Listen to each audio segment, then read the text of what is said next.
They humiliated you because they judged the chapter they could see, but now they are beginning to understand who you are.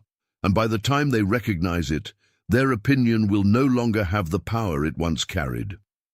You remember the room, the pause after your words, the smile that was not kindness, and the way someone reduced your sincerity to weakness. You remember walking away with your shoulders tight, wondering whether their contempt had revealed something wrong in you.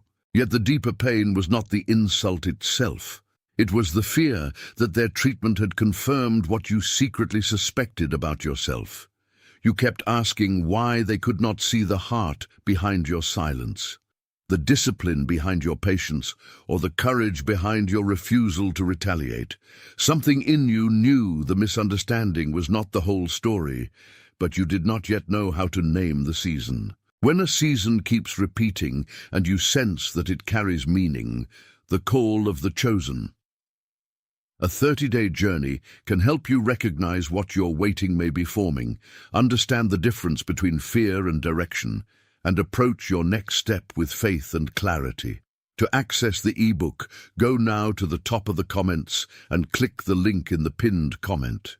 You do not need to force anyone to understand you before you are able to walk in peace. The one who misread you may eventually recognize your value, but your healing cannot depend on the timing of their realization. You have carried the evidence of that humiliation into ordinary places. It appears when your phone stays silent after you sent a sincere message, when you enter a room and wonder whether people are discussing you, or when a familiar voice suddenly becomes careful around you. Your body remembers what your mind tries to dismiss. Your jaw tightens. Your breathing becomes shallow. Your hands become busy with something that does not need to be touched. Even while washing dishes or preparing for work, you can feel the old moment returning with surprising force. It is difficult to explain this to someone who thinks the event was small. They did not see how many times you replayed it, editing your answer after the conversation had ended. They did not see the nights when you asked God whether being misunderstood was the price of remaining honest. But there is a difference between remembering what happened and allowing what happened to define you.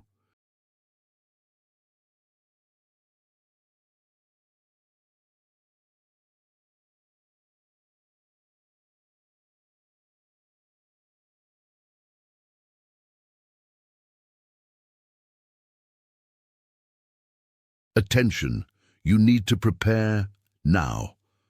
I put together an exclusive resource for those who feel set apart for something greater, but live surrounded by noise, distractions, and mental overload.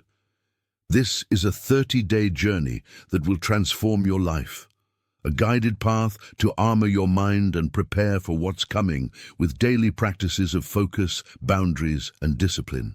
Stop negotiating with the noise. Learn to spot distractions before they control you, and strengthen your mind. Also available in an immersive audio version. Over 10 Zuru readers have already transformed their lives through the 30-day journey. Thousands of people have already started this transformation. People like you who are tired of living in the fog. Ordinary people who decided to stop accepting mental chaos. Take advantage of this limited time offer only this month. Access your link just below in the pinned comment. Your past humiliation is a wound in your story, not the name of your soul. This message is not promising that every person who hurt you will apologize, return, or suddenly become wise. It is inviting you to recognize something more stable. The truth of who you are does not become smaller because someone lacked the maturity to perceive it. Their judgment may have exposed their limitations, but it does not have to become your mirror. You may be in a season where God is teaching you to stop measuring your calling by the reactions of people who only value what they can immediately use. You may be learning to distinguish correction from contempt, humility from self-erasure, and patience from passive surrender. You may be discovering that being chosen does not mean being admired by everyone. It may mean being entrusted with an inner work that cannot be explained while it is still hidden. The promise is not revenge. The promise is clearer vision, steadier character, wiser boundaries, and the freedom to keep doing what is right without needing every observer to agree. There was a moment, perhaps recently, when you saw the person who humiliated you and noticed that your reaction had changed. You did not feel the same rush of panic. You did not rehearse a speech in your mind. You did not need to prove that you had survived. Maybe you simply nodded and continued with your day, surprised that your peace had become stronger than your urge to be recognized. That small change matters. Growth often becomes visible first through what no longer controls your body. The same comment that once ruined an entire afternoon may now pass through you without taking residence. You are not becoming cold. You are becoming less available to the old cycle. There is a quiet dignity in no longer bringing every insult to the courtroom of your mind. The person who mocked your weakness may one day understand your strength, but the more important discovery is that you are beginning to understand it yourself. Perhaps you have wondered why you noticed this theme so deeply. You have lived through enough disappointment to know that emotional intensity is not always spiritual instruction, yet something in this message touches a precise place. You are waiting without knowing whether the waiting is preparation, closure, redirection, rebuilding, or simply a pause that requires patience. That uncertainty can make every delay feel like rejection. If you cannot identify the season, you may respond to preparation as though it were punishment, or treat closure as though it were an invitation to keep knocking. Many readers who arrived feeling confused or tired of waiting said the material helped them understand their season more clearly, organize their prayers, or stop interpreting every silence as abandonment. If you want a practical way to discern what this period may be asking of you, the call of the chosen. A 30-day journey can help you reflect on the difference between waiting, preparation, closure, redirection, rebuilding, and beginning again. To access the ebook, go now to the top of the comments and click the link in the pinned comment. Then return to this moment with less pressure to predict the future and more willingness to respond faithfully today. Understanding the season does not remove every unanswered question, but it can prevent fear from making every decision for you. The first opposition you face is not always a person. Sometimes it is the pressure to answer humiliation with performance. You imagine becoming so successful that everyone who doubted you will be forced to watch. You imagine receiving the recognition they withheld and placing it before them like evidence in an open case. That fantasy is understandable, especially when you were treated as though your dignity needed permission. But if your entire future is organized around proving them wrong, they remain at the center of your life, even after they leave it. Comparison can disguise itself as ambition. Fear can borrow the language of urgency. You may rush into opportunities that fit your resentment, but not your values. You may accept attention that flatters your wound, while quietly exhausting your spirit. The wiser question is not, how can I make them regret what they did? It is, what kind of person am I becoming while they are unable to see me clearly? Consider Joseph, who was betrayed and sold by people who should have protected him. His early humiliation did not make his later responsibility unnecessary, and his eventual influence did not erase the years of confusion that came before it. Scripture does not present his story as a shortcut from rejection to applause. It shows a person learning faithfulness in rooms where nobody knew the full promise over his life. You may not be standing in a prison or a palace, but you know what it means to complete ordinary duties while carrying an extraordinary question. You answer emails, care for family, fulfill obligations, and keep your word, while some hidden part of you wonders whether anyone will ever understand what it costs. Joseph's life reminds you that obscurity can still contain formation. The person who once underestimated you may have been looking at your location while God was working on your character. Your ordinary faithfulness is not invisible simply because it is not publicly celebrated. Ignoring the signal of your pain does not make you stronger. It can cause you to repeat relationships where disrespect is mistaken for honesty, chase explanations from people committed to misunderstanding you, or abandon a healthy path because it does not produce immediate applause. You may begin shrinking your language, hiding your convictions, and apologizing for needs that are reasonable. You may call it peace when it is actually fear of another confrontation. Over time, the soul becomes tired from constantly negotiating against its own discernment. The danger is not only that someone else humiliates you again. The deeper danger is that you begin cooperating with the humiliation by accepting their description as your identity. You do not need to become aggressive to reject that description. You need to become honest. There are moments when humility says, "I can learn from this," and moments when wisdom says, "This treatment does not define what I am allowed to become." The people who humiliated you may understand who you are later. Perhaps when your calm can no longer be confused with weakness, and your boundaries can no longer be dismissed as insecurity. If that realization comes, let it be information, not your destination. You can acknowledge that they finally see something without reopening a door that needed to close.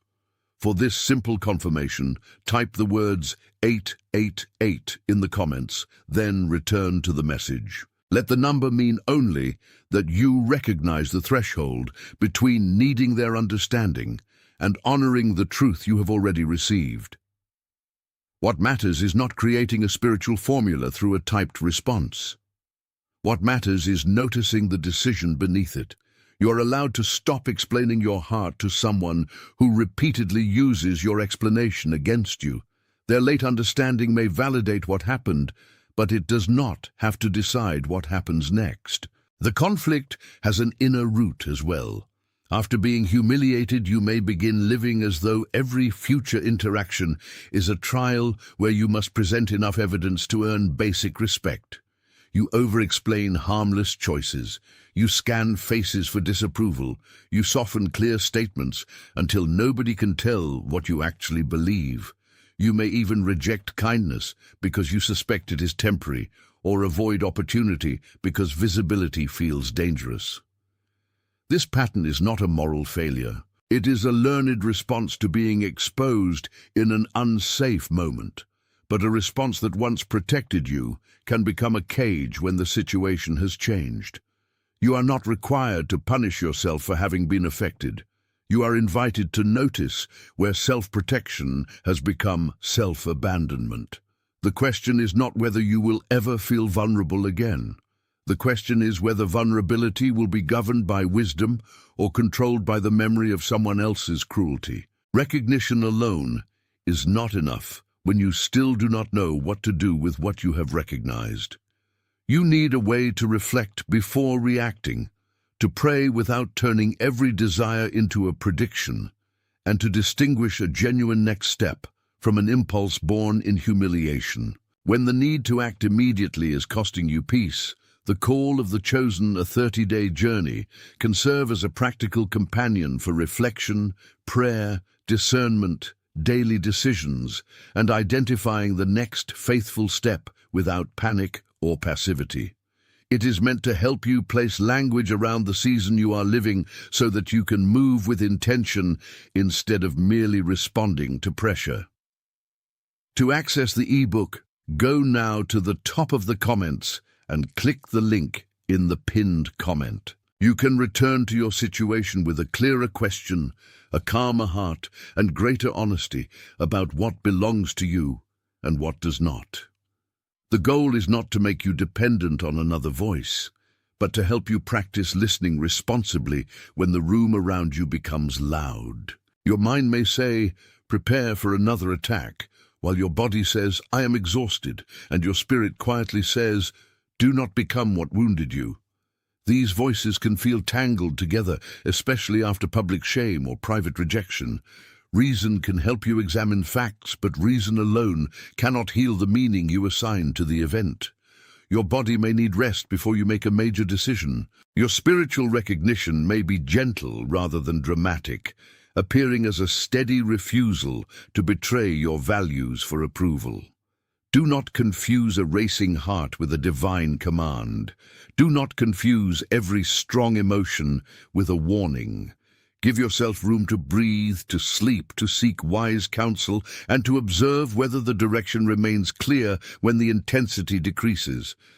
A faithful decision can survive a pause. Fear often demands an immediate answer because it knows that stillness may expose its exaggeration.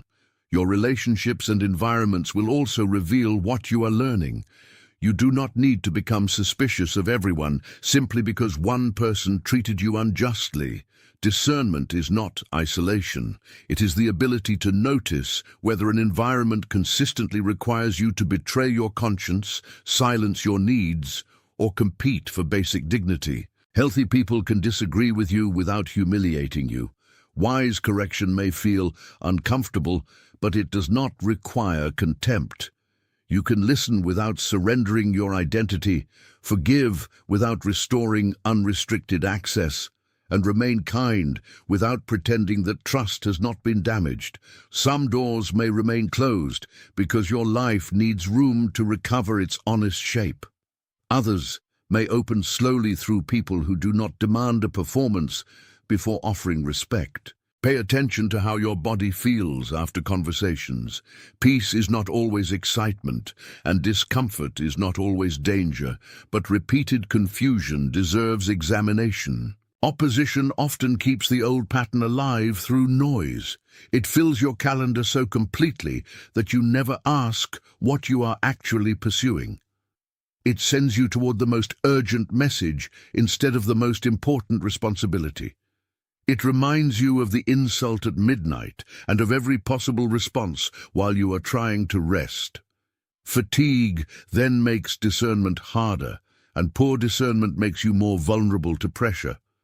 The cycle can continue without any dramatic event. You simply remain too tired to recognize what is happening.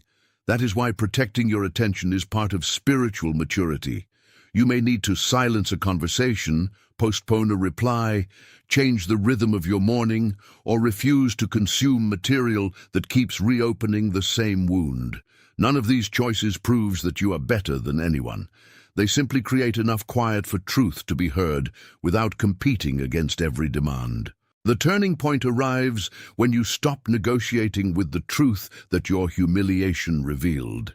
You may have discovered that you were living for approval from people who had already decided not to understand you.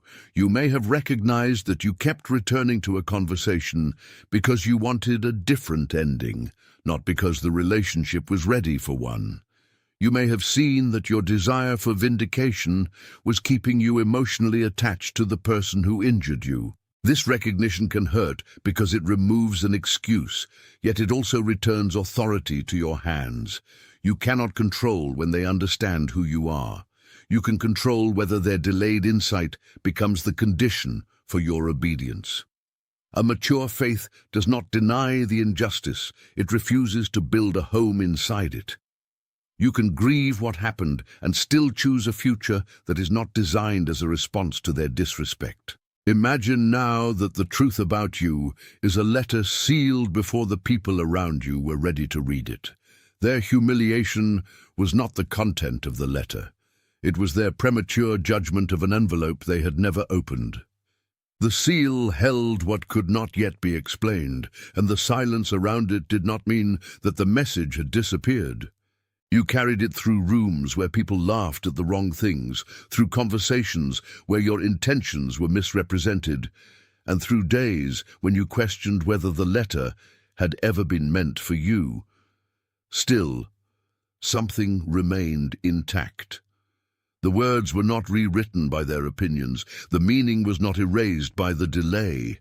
You were being formed in the space between what had been written within you and what others were capable of receiving. The letter was not a guarantee of applause. It was a reminder that hidden meaning requires patience before it can be responsibly understood. The sealed letter was carried through seasons that looked empty from the outside. It rested beneath responsibilities, unanswered questions, and quiet acts of integrity. No one watching your life could see the full message, because the seal was not broken by pressure. It was preserved through time. You were learning that hiddenness is not the same as neglect. Some parts of your character needed to mature away from the gaze of people who would have turned every unfinished stage into a reason for ridicule. Your patience developed without an audience. Your compassion deepened because you knew what it felt like to be judged without context. Your boundaries became clearer because you learned that access to your life should not be granted merely to those who demand it. The letter remained sealed, but the person carrying it was changing. When the right moment of understanding eventually came, it would reveal not only what had been hidden, but also why it had needed protection. There were forces that kept the letter covered. Shame told you to destroy it before anyone could read it. Anger told you to tear it open in the face of those who mocked you. Comparison told you that another person's public recognition made your hidden work worthless. Fatigue suggested that if no one had understood by now, nobody ever would. Each pressure tried to make you confuse delay with denial. Yet the seal held because you did not have to expose every sacred part of yourself to prove that it existed.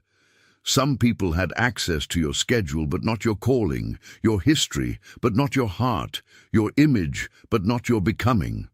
Their limited view was real, but it was not complete. The insult they offered may have been loud, but it was still only an interpretation from outside the seal. You can acknowledge its impact without allowing it to become the final reading of your life. Then the letter began to move toward an open place. Not because you forced the seal, but because you became ready to read its message without using it as a weapon. You no longer wanted the words to announce revenge. You wanted them to teach you responsibility.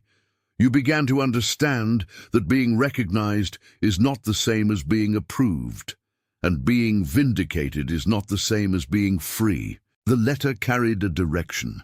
Return to what is true, release what is performative, and stop asking hostile readers to interpret a sacred page. The people who humiliated you might eventually notice the qualities they once mocked. They might call your restraint wisdom after calling it weakness, or call your boundaries strength after calling them arrogance. But the opening of the letter was first for you. You needed to see that the meaning had survived their misunderstanding. You needed to read your own life with mercy. The hidden message becomes clear when you realize that the humiliation did not create your identity. It revealed where you had handed your identity away. The letter was never a certificate proving that you were superior. It was an invitation to live from truth without requiring an audience. If this image describes what is happening within you, type the words, "I am awake," then return to the message. Let the phrase mark recognition rather than performance, a quiet acknowledgement that you can see what fear tried to keep hidden. You do not need to announce a miracle or force a result. You only need to become honest about what you now know. The people who read you late may have their own path toward understanding. Your path is to stop sealing your future inside their opinion and to carry what has been entrusted to you with humility. When you return from that recognition, you do not become theatrical. You become available to faithful action. The person who humiliated you may still speak carelessly. The environment that dismissed you may still fail to celebrate you. Nothing about responsible hope requires you to pretend that difficult people have changed. What changes is your relationship to their behavior. You stop treating every comment as an emergency. You stop offering your deepest explanations to those who have shown no care with your ordinary words. You stop confusing visibility with value. In that freedom, you can ask what today requires rather than what yesterday's insult demands. Perhaps today requires finishing a task, having an honest conversation, resting before deciding, or walking away without one more defense. Your life becomes less about managing their interpretation and more about honoring the truth in front of you. Your first practice is to create a pause between the wound and your response. When a message, memory, or encounter activates the old humiliation, place both feet on the floor and notice what is happening without judging yourself. Name the concrete fact, then name the story fear is adding. The fact may be that someone criticized your decision. The story may be that everyone now sees you as incapable. The fact may be that a relationship ended without the explanation you wanted. The story may be that you will never be understood again. This pause does not erase the pain, but it prevents pain from becoming the sole author of your next move. Offer a simple prayer for wisdom. Wait until your body has settled, and choose a response you would still respect tomorrow. Faith can be quiet enough to wait for clarity. You are not losing authority by refusing to react instantly. Your second practice is to measure decisions by obedience rather than by anticipated applause. Before accepting an opportunity, reopening a conversation, or changing your direction, ask whether you would still choose it if the people who humiliated you never heard about it. That question can expose motives without condemning your desire for recognition. There is nothing wrong with wanting your work to be seen, your love to be valued, or your integrity to be acknowledged. The danger appears when their attention becomes the fuel required to continue. Write down what is yours to do, what is not yours to control, and what kind of person you want to remain while the outcome is unresolved. Then take one modest step that agrees with your values. Small obedience is still obedience. A clear life is built through decisions that remain meaningful even when nobody applauds them. Some protection will arrive through limits. You may need to answer less often, explain less fully, or refuse to participate in conversations that turn your vulnerability into entertainment. A closed door is not always punishment. Sometimes it is mercy making room for your mind to recover. You may discover that a changed rhythm protects you better than a dramatic confrontation.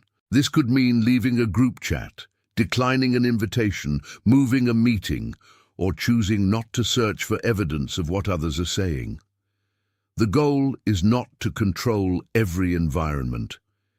It is to stop volunteering your peace to places that repeatedly misuse your openness.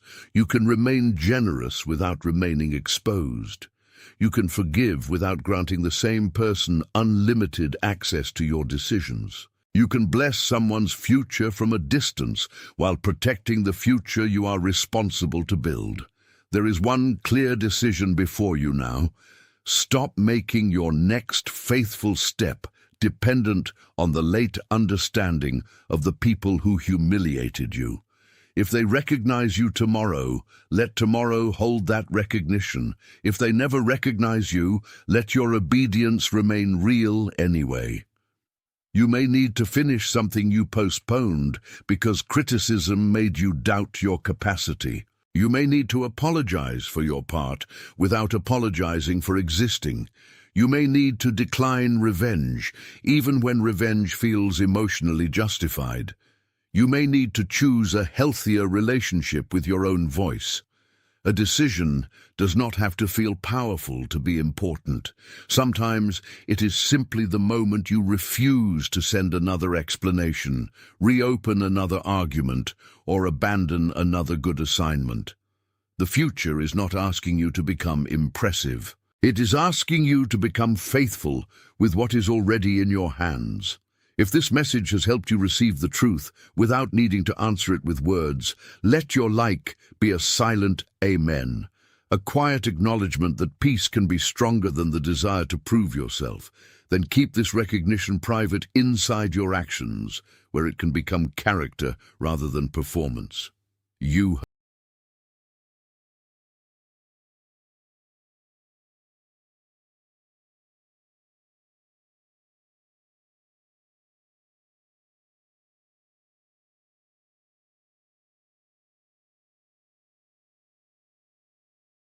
Attention, you need to prepare now.